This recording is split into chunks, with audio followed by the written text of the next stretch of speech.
A veces me pregunto si la lluvia de aquella noche sigue cayendo en algún lugar. Porque para mí nunca dejó de llover.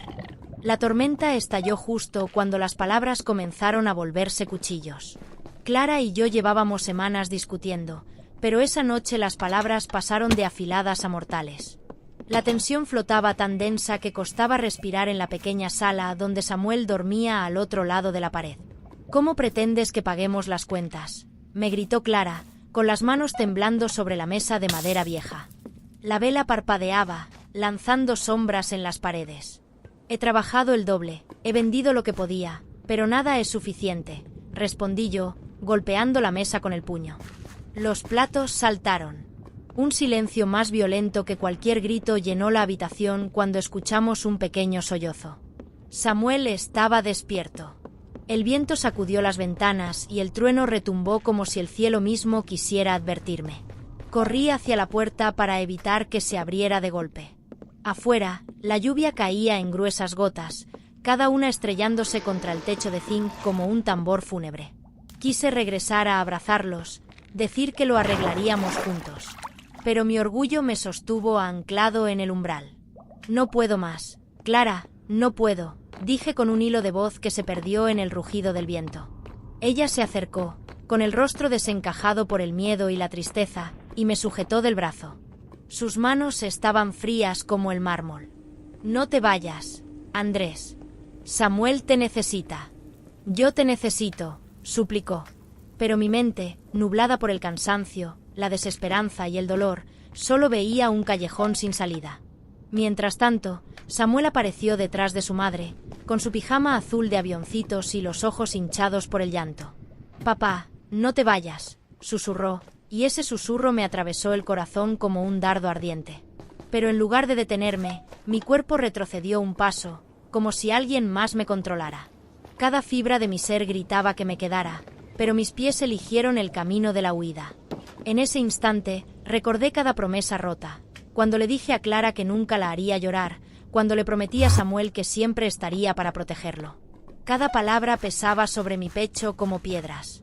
Y sin embargo, mi desesperación era más grande que mi amor. Bajé las escaleras de la entrada y sentí el frío de la lluvia mezclarse con las lágrimas que se me escapaban sin control. Caminé hacia la calle embarrada. Cada paso chapoteaba con un sonido que me retumbaba en los oídos, como si la tierra misma se burlara de mí. Pensaba en lo inútil que me sentía, incapaz de mantener a mi familia, incapaz de enfrentar mis propios errores. Mientras me alejaba, la voz de Samuel volvió a sonar detrás de mí, esta vez más fuerte, rota por el llanto. «Papá, por favor, no te vayas». Me detuve unos segundos bajo un poste de luz parpadeante.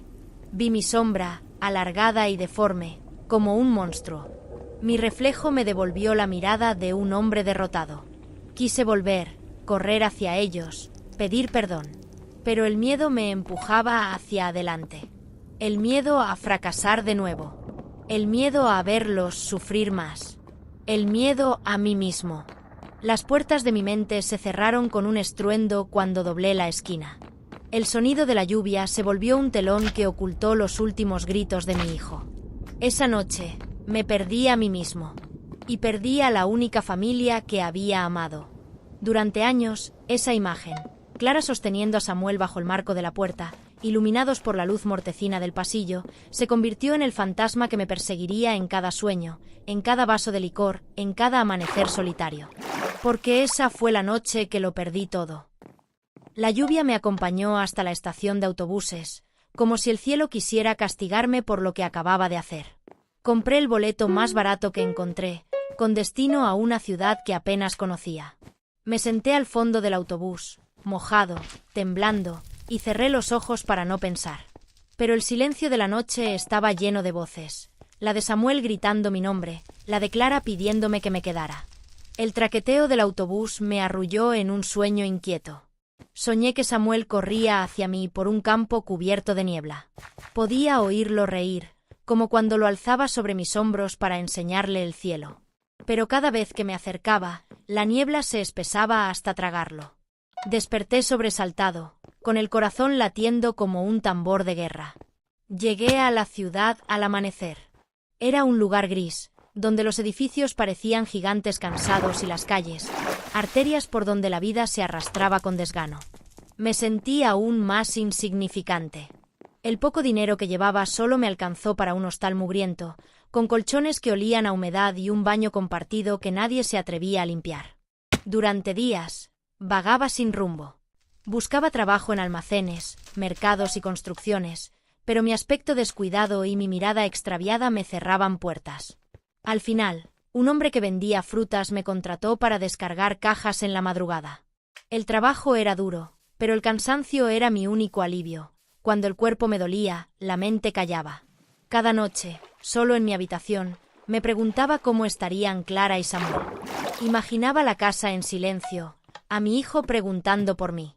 Pero mi orgullo, esa maldita voz que me había empujado a huir, me susurraba que era mejor que me olvidaran, que solo traería más desgracia si volvía. Para anestesiarme, empecé a frecuentar un bar cercano. Un lugar oscuro, con mesas cojas y olor a tabaco rancio. Allí conocí a otros hombres rotos como yo, jornaleros, exconvictos, alcohólicos que me hablaban de sueños perdidos mientras llenábamos vasos de aguardiente barato. Cada trago me hacía olvidar un poco más, pero cada mañana me recordaba que el olvido duraba poco. Con el tiempo, encontré un cuarto aún más barato, una especie de bodega con una cama improvisada. Pasaba horas mirando las paredes cubiertas de manchas de moho, repasando mentalmente cada momento con Clara. Cuando la conocí, cuando la tomé de la mano bajo la lluvia por primera vez, cuando me dijo que estaba embarazada y lloramos de alegría. Cada recuerdo era una herida abierta. Intenté escribir cartas. Empezaba con un «querida Clara» o un «querido Samuel», pero nunca lograba terminar la primera página. ¿Qué podía decir? Perdónenme porque soy un cobarde, o no merezco su amor. Así que las rompía, una tras otra, y las cenizas de esas palabras inconclusas se mezclaban con el polvo de mi miseria.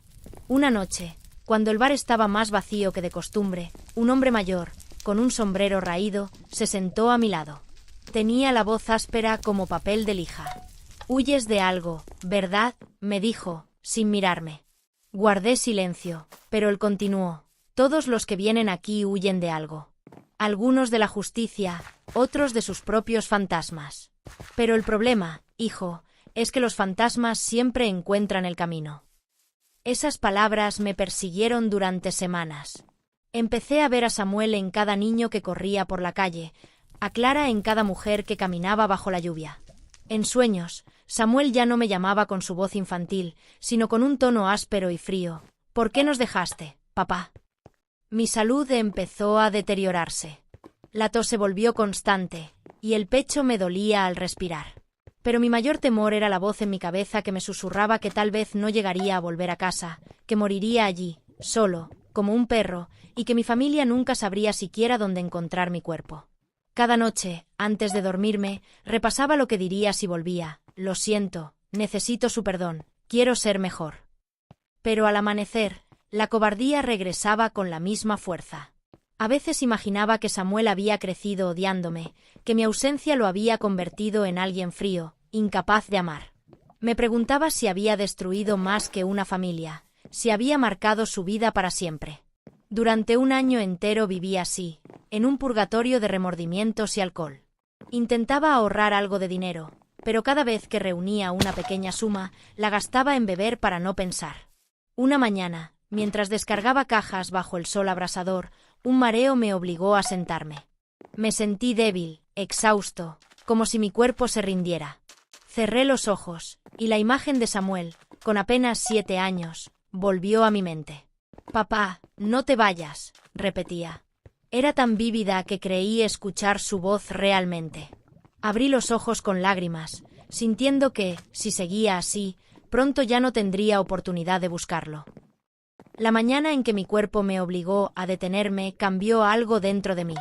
Me di cuenta de que, si moría allí, mi hijo crecería creyendo que su padre simplemente desapareció para siempre.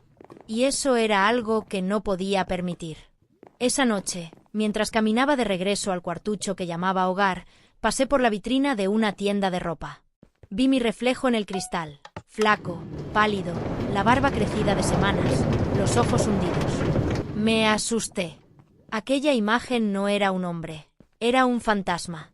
y supe que si no actuaba pronto, me convertiría en uno para siempre. Con los pocos ahorros que tenía, compré un pasaje de autobús para volver a mi pueblo. Durante el viaje, cada kilómetro me pesaba como una condena. Pensaba en la cara de Clara al verme aparecer en la puerta, en la reacción de Samuel, que ya tendría casi 13 años. ¿Sería un adolescente resentido? ¿Se negaría siquiera a mirarme? La entrada al pueblo me golpeó con un mar de recuerdos. La plaza donde solía llevar a Samuel a correr detrás de las palomas, la panadería donde Clara y yo comprábamos pan recién horneado cada domingo, los rostros de vecinos que ya no reconocía y que tampoco me reconocían a mí. Caminé con paso inseguro por calles polvorientas hasta llegar al barrio donde estaba nuestra casa. Todo parecía igual y, al mismo tiempo, diferente. El portón azul estaba oxidado, la pintura de las paredes estaba cayendo, las flores del jardín habían desaparecido. Me detuve frente a la puerta, temblando. Quise tocar, pero el miedo me paralizó. Desde la ventana, vi a un adolescente de complexión delgada, cabello castaño, sentado a la mesa, concentrado en un cuaderno. Mi corazón dio un vuelco. Era Samuel. Había crecido tanto que no lo reconocí al principio. En ese momento, la puerta se abrió y apareció Clara. Llevaba el cabello recogido y el mismo brillo cansado en los ojos que recordaba. Cuando me vio, su expresión pasó de sorpresa a furia y finalmente a un dolor profundo que me atravesó como un cuchillo. «¿Qué haces aquí?», me preguntó, con la voz temblorosa. «Necesito verlos». «Necesito», balbuceé, pero las palabras se quedaron atoradas en mi garganta. Samuel se levantó al oírnos. Me miró con una mezcla de curiosidad y desconfianza. «¿Quién es él?», preguntó, con la voz rota de un niño que no sabía si tenía permiso para odiar o para extrañar. Clara tragó saliva. «Es tu padre», respondió con amargura. Las palabras retumbaron en el pequeño vestíbulo como un eco de una verdad que ninguno estaba listo para enfrentar. Samuel me observó como si intentara reconocer algún rasgo familiar. «Papá», susurró, pero la palabra sonó lejana, casi extraña en sus labios. Intenté acercarme, pero él retrocedió instintivamente, como si mi presencia quemara. Esa reacción me destruyó por dentro. Quise abrazarlo, suplicarle perdón, decirle que lo amaba, pero todo parecía tan frágil que cualquier palabra podría romper el momento. Clara respiró hondo. «No puedes aparecer de la nada después de 6 años y pretender que todo esté bien», dijo con frialdad.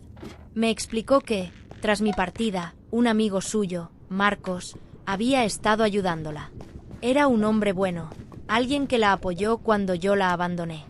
La sola idea de otro hombre ocupando mi lugar me hirvió la sangre, pero no tenía derecho a enojarme. Yo había dejado un vacío que alguien más llenó.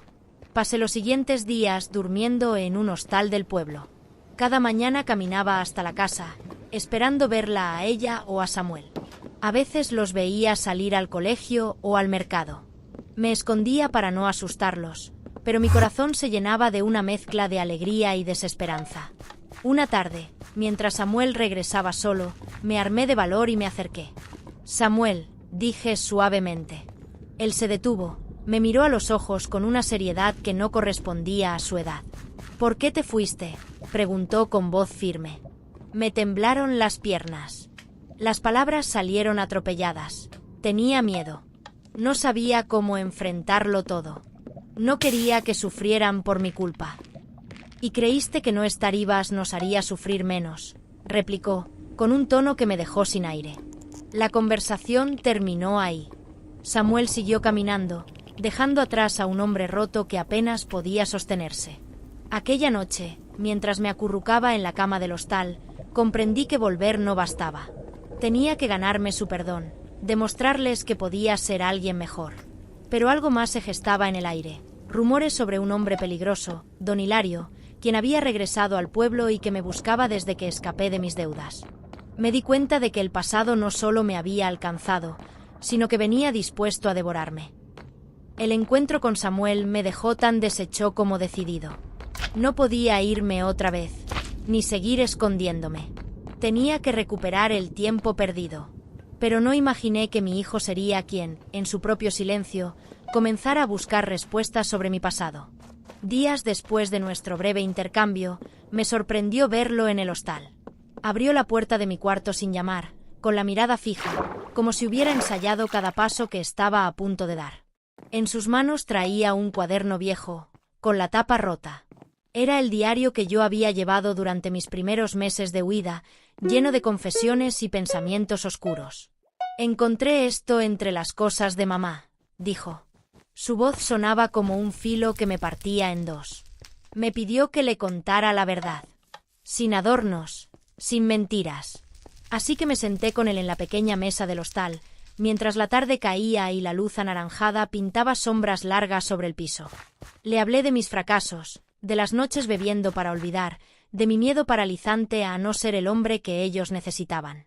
Cada palabra me arrancaba un pedazo de dignidad, pero vi en sus ojos que necesitaba escucharla. «¿Y por qué no volviste antes?», preguntó de pronto. «Porque pensé que estarías mejor sin mí», respondí. Samuel apretó los labios, conteniendo el llanto. «Te odio por haber pensado eso», dijo con una furia tan grande que me dejó sin aire. Pero luego, su voz bajó a un susurro. «Y te odio porque te extraño desde que tengo memoria». Aquella confesión me devolvió una chispa de esperanza. Había una grieta en su corazón, pero no estaba cerrada. Aún podía intentar reparar lo que destruí. Sin embargo, la oscuridad del pasado no tardó en colarse en nuestra breve tregua. Esa misma noche, mientras regresaba al hostal tras acompañarlo a casa, sentí pasos detrás de mí. 2 hombres con chaquetas negras me interceptaron en un callejón. «Don Hilario quiere su dinero, Andrés», dijo uno, con voz nasal. Su mano izquierda sostenía un bate. «No tengo nada», balbuceé, mientras el otro me empujaba contra la pared húmeda. El olor a moho se mezcló con el de mi miedo. «Pues vas a conseguirlo, o la próxima vez no será solo un susto», advirtió el primero. Un puñetazo me cortó el labio, y cuando me desplomé en el suelo, desaparecieron como sombras. Me arrastré de vuelta al hostal. La dueña, doña Teresa, me ayudó a limpiar la herida. «No te metas con esa gente, hijo», murmuró con piedad en los ojos. Al día siguiente, Samuel llegó temprano al hostal, decidido a no dejarme solo. Cuando vio mi labio hinchado, comprendió de inmediato que algo más grave estaba sucediendo. «¿Quiénes fueron?», preguntó con rabia. Dudé, pero le conté sobre don Hilario, el hombre a quien le debía una gran suma desde antes de irme. Un prestamista que hacía negocios con amenazas y violencia. Samuel no dijo nada más. Me abrazó. Fue el primer abrazo en años, uno torpe y tenso, pero lo suficiente para saber que había una chispa de amor aún viva entre nosotros. Mientras tanto, en la casa, Clara empezó a notar cambios. Samuel llegaba con moretones que no explicaba, o se ausentaba largas horas.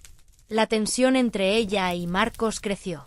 Él exigía explicaciones, hasta que una noche, tras una discusión, Marcos salió de la casa dando un portazo que sacudió los cimientos de su relación. Fue entonces cuando Clara comenzó a preguntarse si tal vez, solo tal vez, mi regreso no era un simple capricho de cobardía, sino un intento desesperado por corregir mis errores. Aquella misma noche, mientras Samuel dormía en mi cuarto del hostal, alguien golpeó la puerta con violencia. Pensé que serían los matones, pero al abrir me encontré con Clara. Tenía los ojos rojos y la respiración entrecortada. «No puedo dejarte solo en esto», dijo. Sus palabras eran un bálsamo que casi me hizo arrodillarme. «Si don Hilario quiere guerra, la tendrá. Pero no vas a enfrentarlo solo». Los 3 nos sentamos en la cama, mientras afuera la luna se asomaba entre nubes negras. Clara me miró fijamente. «Cuéntame todo. Desde el principio. Y no me ocultes nada». Así comenzó nuestra noche más larga, en la que expuse cada deuda, cada decisión estúpida, cada pecado que me trajo hasta aquí. Y, aunque al amanecer Clara me miraba con el alma rota, no me abandonó. Fue en ese momento cuando comprendí que, a pesar de todo, aún había una familia por la que luchar. La mañana después de nuestra noche de confesiones llegó cargada de un silencio espeso, como si el aire mismo supiera que lo que haríamos a continuación cambiaría nuestras vidas para siempre. Clara se movía con calma fingida mientras recogía ropa de Samuel, pero sus manos temblaban al meter cada prenda en la maleta. Yo pasaba revista a nuestros pocos ahorros como un soldado revisa sus balas antes de la guerra. Samuel, en cambio, no decía nada. Se había vuelto una estatua de seriedad, como si supiera que cualquier palabra rompería la poca valentía que sosteníamos. Al salir, el amanecer teñía el cielo de un rojo intenso. Miré la casa que había sido testigo de nuestras alegrías y nuestras penas, recordando cuando levanté a Samuel en mis brazos por primera vez en esa misma puerta. El chirrido de la cerradura al bajar la manilla retumbó en mi pecho como un latido final. Clara acarició el marco con lágrimas contenidas, y juntos nos alejamos, como si el suelo nos empujara a cada paso. Subimos al autobús rumbo a la capital. El motor tosió antes de arrancar, y ese sonido fue más aterrador que cualquier amenaza. El traqueteo del vehículo nos sacudía los cuerpos, pero lo peor era cómo sacudía nuestros pensamientos. Cada bache era un recordatorio de lo frágil que era la decisión que habíamos tomado. Cada parada se convertía en un juego de paranoia. Mirábamos a cada pasajero que subía, buscando un gesto extraño, un cruce de miradas demasiado prolongado. Cuando el bus llegó a la terminal de la ciudad, el bullicio del mercado cercano nos golpeó como una bofetada de realidad.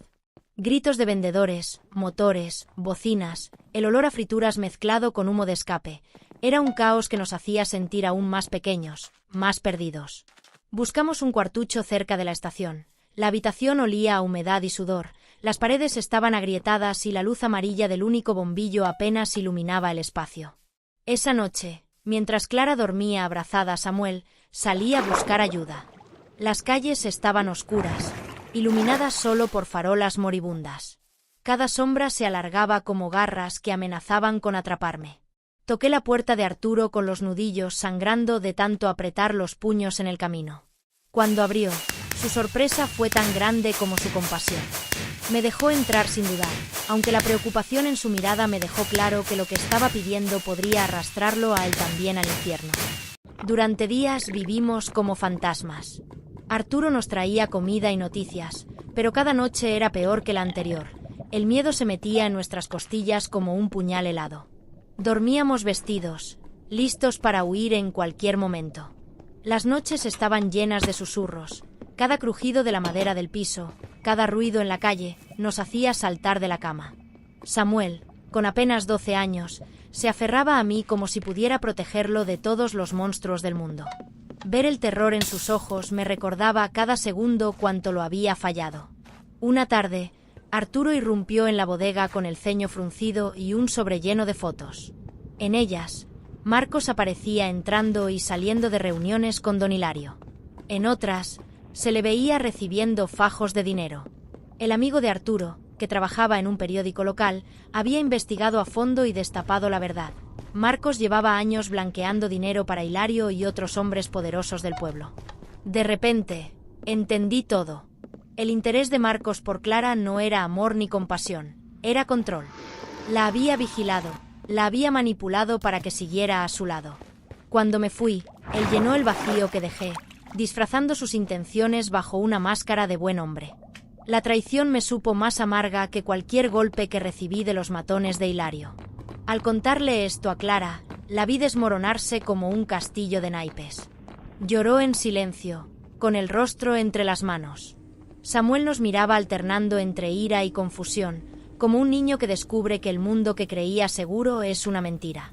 Aquella noche, mientras el viento azotaba las ventanas, tomamos la decisión. No íbamos a seguir huyendo.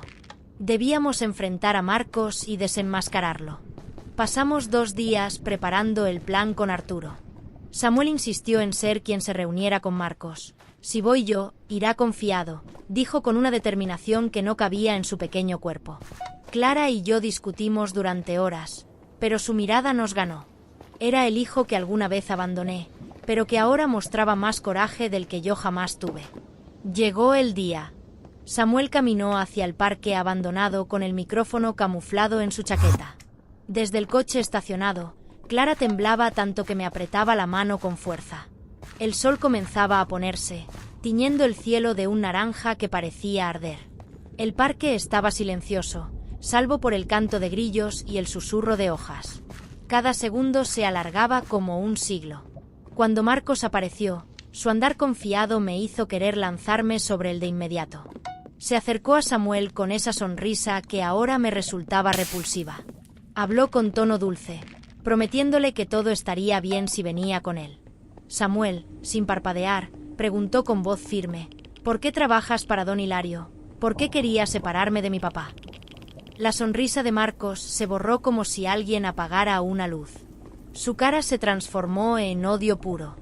Lo que dijo después fue una confesión que heló mi sangre. Como planeaba vender información sobre nosotros a Hilario, como siempre vio a Clara como una herramienta, como pensaba deshacerse de mí si me atrevía a regresar. Su voz, cargada de desprecio, quedó grabada por el micrófono. Cuando se dio cuenta, intentó quitarle el dispositivo a Samuel. Salí disparado del coche. Mi grito rasgó el silencio del parque. «¡Aléjate de mi hijo!». Nos lanzamos el uno sobre el otro, rodando por la hierba seca.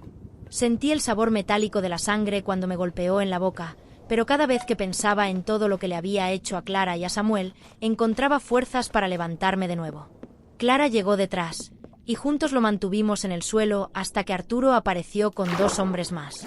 Al escuchar la grabación, la policía no dudó. Arrestaron a Marcos esa misma noche. El eco de sus gritos mientras lo subían al coche patrulla me sonó como un canto de justicia largamente esperado. Al día siguiente, la red de don Hilario comenzó a desmoronarse.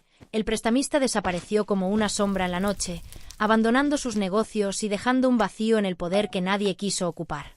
Los días siguientes se sintieron como un sueño frágil. Nos mudamos a una pequeña casa a las afueras de la ciudad, un lugar con un jardín polvoriento que Samuel y yo prometimos revivir. Cada amanecer despertaba con la sensación de que alguien tocaría la puerta para arrastrarme de vuelta al infierno, pero no ocurría. Por primera vez en años, el peligro no acechaba detrás de cada esquina. Conseguí un trabajo fijo en el taller de Arturo, donde me enseñó a alinear motores, arreglar frenos y desmontar transmisiones. El olor a grasa y metal se convirtió en mi nuevo hogar. Cada día regresaba con las manos negras, pero el corazón un poco más limpio. Samuel volvió a clases. Cada tarde lo veía correr hacia mí con el uniforme arrugado y los libros desordenados. Me abrazaba como si el tiempo no existiera entre nosotros. Clara empezó a coser para un taller textil. En la mesa del comedor, se sentaba a diseñar patrones mientras Samuel hacía la tarea. Aquella visión, tan cotidiana, era el milagro que nunca pensé merecer. Claro que no todo era perfecto. Algunas noches Samuel despertaba gritando, sudoroso, preguntando si volveríamos a huir. Clara, en la penumbra, me tomaba la mano sin decir palabra. Las cicatrices no desaparecieron, pero dejaron de sangrar. Un sábado, mientras caminábamos los 3 por el parque, Samuel me preguntó si podría enseñarle a reparar motores como yo. Me detuve, lo miré a los ojos y comprendí que aquella pregunta no era solo curiosidad. Era una señal de que confiaba en mí, de que quería compartir su vida conmigo. «Claro que sí», respondí, con un nudo en la garganta. En ese momento, sentí el calor de Clara apoyando su cabeza en mi hombro, y supe que habíamos ganado. No importaba cuán profundo había caído ni cuántas veces me había rendido. El amor de mi familia me había levantado. Aquello no era un final feliz perfecto, pero era nuestro final feliz, y era más que suficiente.